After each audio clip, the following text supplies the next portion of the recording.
तो कल रात को मैनचेस्टर सिटी का एक अवे गेम था। बोर्डो ग्लिम करके एक क्लब है नॉर्वे का बेसिकली, जिसकी जो टाउन है उसका उसकी पॉपुलेशन है अराउंड 50,000 55,000 के आसपास।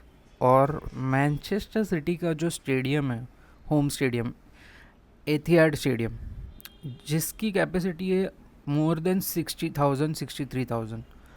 और हम लोग उनके सामने जाके अपना मुंह काला करके आए हैं बेसिकली।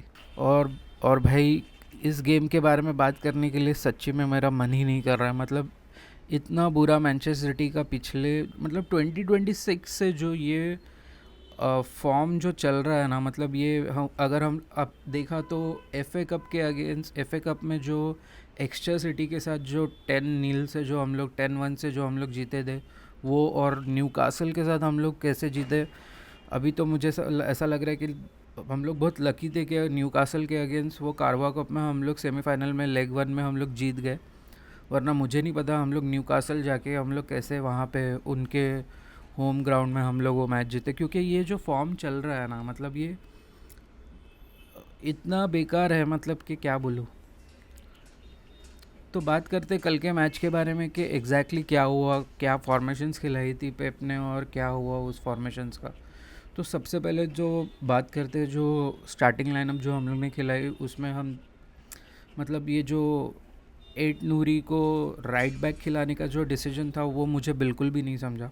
फर्स्ट ऑफ ऑल के वो लेफ़्ट फुटेड प्लेयर है, और वो जो राइट बैक पे खेल रहा है वहाँ पे, मतलब वो बॉल प्रोग्रेस करके आगे भी जा रहा था तो आगे से वो क्रॉस दे ही नहीं पा रहा था वो, क्योंकि वो लेफ़्ट फुटेड प्लेयर है और ये नेचुरल है उसमें कि वो राइट फुट से नहीं मार रहा है, एक भी बॉल पास भी नहीं दे रहा है वो।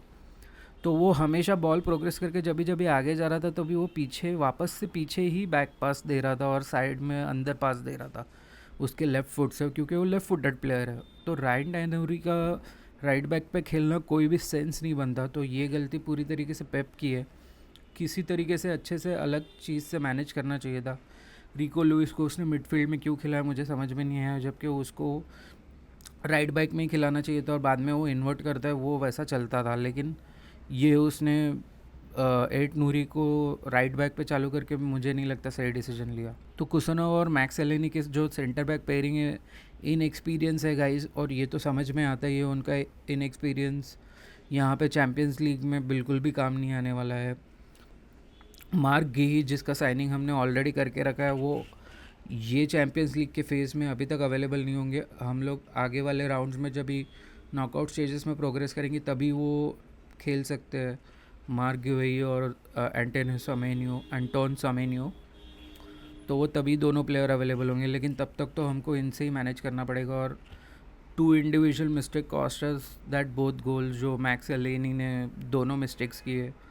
आई थिंक कुसनो को एलेनी को कवर करना चाहिए था, लेकिन क्योंकि कुसनो भी उतना एक्सपीरियंस प्लेयर नहीं है, एक्सपीरियंस डिफेंडर नहीं है, तो उससे भी मिस्टेक्स होंगे। और हमने देखा कि सबसे बड़ा जो एक एक्सपीरियंस प्लेयर है हम लोग की टीम में, रॉड्री, जो मिडफील्ड में खेल रहा है डिफेंसिव मिड में, उससे भी कल बहुत बड़ी गलती हुई, रेड कार्ड जो उसको मिला। भाई रॉड्री के बारे में तो क्या ही बात करें, मतलब यार तुम इतने एक्सपीरियंस बंदे हो यार, तुम लोग, तुमसे तो ये उम्मीद नहीं थी, मतलब कि तुम्हें जस्ट एक येलो कार्ड मिला है, उसके बाद एक बंदा तुमको कट करके जा रहा है, तुमको आउट रन कर रहा है, तो इसका मतलब ये कि तुम उसको फाउल कर दोगे कैसे भी। और जो फाउल उसने किया वो 100% हमेशा, कोई भी अगर तुमको कोई भी दूसरा प्लेयर अगर वो फाउल करता तो उसको तुरंत एक येलो कार्ड मिलता ही। और वही हुआ, 2 येलो कार्ड मिला के उसको रेड कार्ड मिल गया तुरंत बाहर। जिस टाइम पे मैनचेस्टर सिटी को कमबैक करना चाहिए था उस टाइम पे रॉड्री रेड कार्ड लेके बैठा है और गया गेम, उधर ही गेम ख़त्म हुआ। और कैसे कैसे करके एक गोल हम लोग ने मारा। लेकिन रायन चर्की के बारे में बात करूँगा कि वो ही एक प्लेयर था जो पूरा टाइम ऐसा लगा कि भाई ये कुछ कर रहा है। एटलीस्ट वो ऑल ओवर द फील्ड था, पीछे से बॉल कलेक्ट कर रहा है, राइट हैंड साइड स्पेस में, लेफ्ट हैंड साइड स्पेस में कुछ ना कुछ क्रिएट करने की कोशिश कर रहा है। लेकिन उसके अलावा तो कोई समझ में नहीं आया कि कोई अच्छा खेल रहा है या कोई। फोर्डन का तो ऐसा लगा कि अभी उसका फॉर्म आ ही रहा था, लेकिन आते आते वापस कहाँ चला गया पता नहीं। अभी पूरा आउट ऑफ फॉर्म हो गया पिछले 5-6 मैचेस से। हालैंड को क्या हो गया है मेरे को समझ में नहीं आ रहा है भाई। अभी इतने 8 गेम्स हो गए, उसने एक भी गोल स्कोर नहीं किया है। एक पेनल्टी शायद मारी रहेगी बीच में, लेकिन यार इतना बुरा फॉर्म उसका चल रहा है। लेकिन फॉर्म चलता है इतना बुरा तो ठीक है, बट एटलीस्ट वो ट्राई तो करना चाहिए किसी चीज़ के लिए। जैसे अगर उसके पास से अच्छे अगर उसके पास से अच्छे गोल्स या कुछ चांसेस क्रिएट नहीं हो रहे तो भाई मिडफील्ड में तो आ, तू बीच में आके कुछ चांसेस तो क्रिएट कर, कुछ पास डिस्ट्रीब्यूशन या कुछ तो कर। आई नो वो उसका गेम नहीं है, शायद पेप ने उसको बोल के रखा है कि भाई तू उधर ही रहे आगे, तू उधर ही रहे आगे, फॉरवर्ड साइड में रहे, तू पीछे मत आ, बीच में मत आ। आई डोंट नो, बट ये काम नहीं कर रहा है। हालैंड को बीच में गेम में इन्वॉल्व होना पड़ेगा। मिडफील्ड से बॉल अगर गोलकीपर या कोई डिफेंडर अगर पास दे रहा है बीच में से एक, तो उसको बॉल कंट्रोल करके यार बॉल डिस्ट्रीब्यूशन करना सीखना पड़ेगा। वरना कुछ तो इसमें इम्प्रूवमेंट करनी पड़ेगी, कि वरना ये तो मतलब हालैंड मतलब सिर्फ वहाँ पे स्ट्राइकर की पोजीशन में वहाँ पे लंबा वहाँ पे बस खड़ा है, उसके पास ना कोई बॉल आ रहा है। इक्का दुक्का चांसेस कल भी बने थे, लेकिन उसका भी कोई मतलब नहीं हुआ उतना, क्योंकि उसने चांसेस कोई भी कन्वर्ट नहीं किए।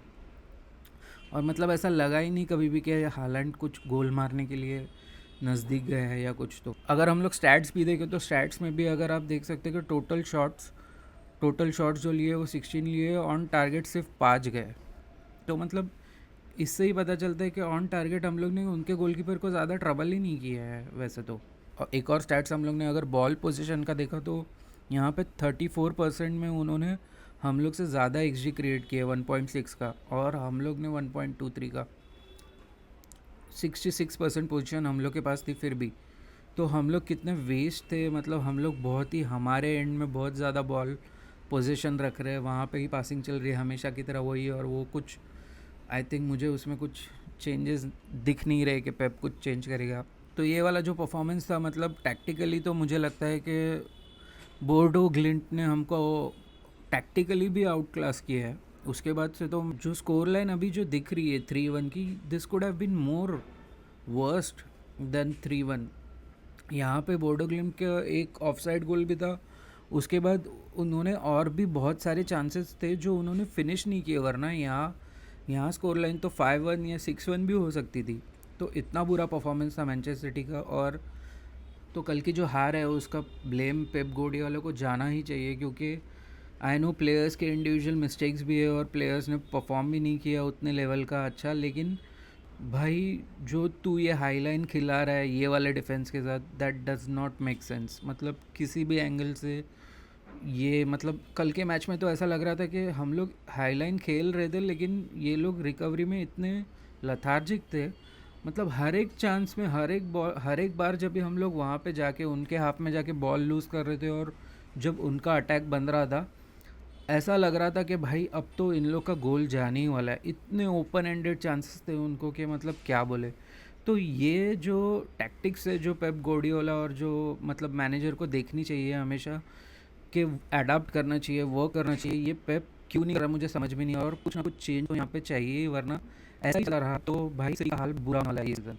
ऐसा नहीं है कि ये गेम के बाद अभी हम लोग क्वालिफाई नहीं हो सकते या कुछ, बट हो जाएंगे इजीली मेरे ख्याल से। जो बाकी के 2 गेम बचे, अगर वो हम जीतते तो टॉप 8 में भी फिनिश हो सकते हैं, तो उतना कुछ दिक्कत नहीं है। लेकिन यार ये हार जो है वो बोर्डो ग्लिम के अगेंस्ट आई है, हम लोग 3-1 से हारे हैं। और ऐसा परफॉर्म किया है ना कि मतलब एफर्ट्स भी नहीं दिखे प्लेयर्स से कि भाई हम गोल मार सकते हैं, या अच्छे चांसेस मिस हुए या कुछ। तो इसके लिए ये हार बहुत ही ज़्यादा डिसअपॉइंटिंग थी, and Pep Guardiola has to take blame of this. रही बात अभी आने वाले फिक्चर की, जो हमारा आने वाला जो मैच है वो होने वाला है वुल्स के साथ। तो वुल्स के साथ वाले मैच में यार मेरे एक्सपेक्टेशंस तो मतलब पता नहीं चल रहा है कि अभी क्या एक्सपेक्ट करें मैनचेस्टर सिटी से। मैं सबसे पहले तो हालैंड को बेंच पे देखना चाहता हूँ, क्योंकि मुझे ऐसा लगता है कि अभी Haaland needs to fight for his spot. कुछ भी हो, मतलब ऐसा लग रहा है कि अभी जो स्ट्राइकिंग का जो उसका स्पॉट है वो उससे कोई नहीं ले सकता। Someone has to challenge him. मतलब ओमार मामूश को आना चाहिए, ओमार मामूश को वुल्स के साथ स्टार्ट करना चाहिए। आई नो वो उतना क्लिनिकल नहीं है जितना हालैंड है, बट यार हालैंड से 8 गेम, पिछले 8-9 गेम्स कुछ हो नहीं रहा है। Let's give Marmoush a chance. AFCON ख़त्म हुआ है, वो फ्रेश है, वो आया है अभी। मामूश को खिलाओ। मैं हालैंड को बेंच से स्टार्ट करते हुए देखना चाहता हूँ। उसको स्टार्टिंग 11 में स्टार्ट ही मत करो हालैंड को। उसके बाद माँ गेही, बॉस ही प्लेइंग 11 में आ जाता है भाई, सीधा सीधा आ जाता है, क्योंकि ये जो डिफेंस है उससे तो कुछ नहीं होने वाला है भाई। वुल्स के साथ भी हम लोग बतेरे गोल्स खा देंगे। तो I want to see Marc Guehi starting lineup, in our starting lineup. उसके बाद आता है समेनियो तो ये चैम्पियंस लीग खेला नहीं है, मैंने बताया क्यों। तो समेनो डायरेक्टली स्टार्टिंग लाइनअप में आना ही चाहिए, मुझे तो लगता है। तो लेट्स सी वुल्स के साथ क्या होता है। इसका अगर हुआ तो मैं प्रीव्यू करूँगा। चलो बाय।